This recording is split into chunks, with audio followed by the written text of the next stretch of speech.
Hey guys, welcome back to the channel. In this tech tutorial video we're going to show you how you can draw an arrowed line in your documents and pages on Goodnotes. So let us dive into this. So guys, head over to your document. Let me go with that blank page here.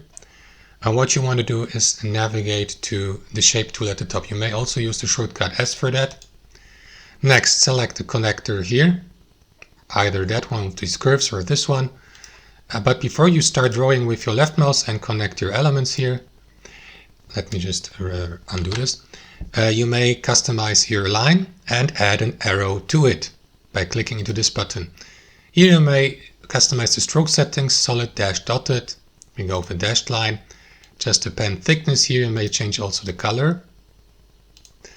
And then here under arrows, switch from none to one of these, depending on whether you'd like the arrow to look or to point to the left or to the right.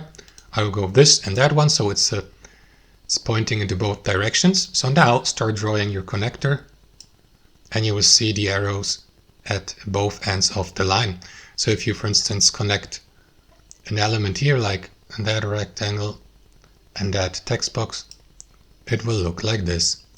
So guys, that's it. Thanks for watching. Hope you enjoyed it, got some value from it, and we'll catch you later.